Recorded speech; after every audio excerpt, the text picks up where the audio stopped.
थाने में चल रहे हुक्का बार पर कड़ी कार्रवाई की मांग विधायक संजय केलकर ने की है। आज थाने में मीडिया से बात करते हुए केलकर ने कहा कि पुलिस को हुक्का बारों पर नकेल कसनी चाहिए ताकि अगली पीढ़ी बर्बाद न हो। हा खरं म्हणजे सामाजिक प्रश्न आहे आणि आम्ही हुक्का पार्लर मुक्त ठाणे ही एक पब्लिकला लोकांना बरोबर घेऊन चळवळ सुरू केली 2 वर्षापूर्वी विधिमंडळामध्ये किंवा अधिकाऱ्यांच्या समोर अधिकाऱ्यांना इन्फॉर्मेशन देत वेळोवेळी सीपींची किंवा वरिष्ठ अधिकाऱ्यांशी चर्चा करून आणि काही वेळेला प्रत्यक्ष त्या हुक्का पार्लरसाठी रस्त्यावर उतरून आम्ही ही मूव्हमेंट चालवली, कारण हा मोठा सामाजिक प्रश्न आहे आणि त्याचे पडसाद आपल्याला वेळोवेळी दिसतात। महाराष्ट्रामध्ये ज्या पद्धतीने पब, रेस्टॉरंट बेकायदेशीर सगळं आहे, त्यामध्ये काही काळ जो आहे तो याला यश आलं। आपण जे म्हणताय तसं नाहीये, त्याला यश आलं। जवळजवळ 70-75% हुक्का पार्लर या शहरामध्ये पूर्णपणे बंद होते। परंतु ही ज्याला म्हणता येईल की कंटिन्युअस प्रोसेस आहे की याच्यामध्ये लोकसहभागातून आम्हीही सतत ही चळवळ चालू ठेवायला पाहिजे आणि पोलिसांनीही त्या निमित्ताने त्यासाठी कायमस्वरूपी यंत्रणा तिथे चालू ठेवायला पाहिजे। पण ती शेवटी होत नाही।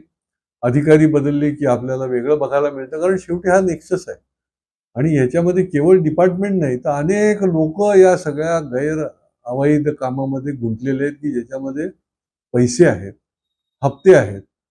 काही अधिकारी खूप चांगले आहेत, त्यामुळे जे अधिकारी चांगले आहेत त्यांच्या पोलीस स्टेशनमध्ये कुठेही आपल्याला बघायला मिळत नाही हुक्का पार्लर किंवा अशा प्रकारचे बेकायदेशीर पब, आणि त्यामुळे हा पब्लिक पार्टिसिपेशनच्या माध्यमातून एक जनतेचा रेटा म्हणून देखील पुढे आणायला लागेल।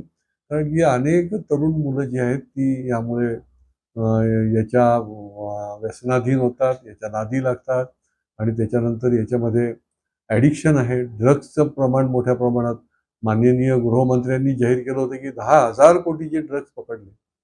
ही फार मोठी कारवाई खरं म्हणजे सरकारने केलेली आहे, उत्तम कारवाई केली। म्हणजे किती मोठ्या प्रमाणामध्ये खोलवर हे सगळं चालू आहे आणि याच्याकरता पोलीस खात्याने कठोर कारवाई करायला पाहिजे। हा सामाजिक विषयाच्या पुढची पिढी याच्यामध्ये बर्बाद होता कामा नये। पुढच्या पिढीला समोर ठेवून हे काम सर्वांनी करणं गरजेचं आहे। पुढच्या काळामध्ये या शहरामध्ये पुन्हा जे काही ज्या पद्धतीने असे गैर अवैध धंदे सुरू आहेत तर त्याला आळा घालण्याकरता पोलिसांनी कठोर कारवाई करावी, अन्यथा सनदशीर मार्गाने आम्ही देखील योग्य पद्धतीने योग्य वेळेला अशा अवैध ठिकाणी जाऊन थांबू आणि त्या ठिकाणी ती कारवाई करायला लावू। नागपुर समय, गली से दिल्ली तक।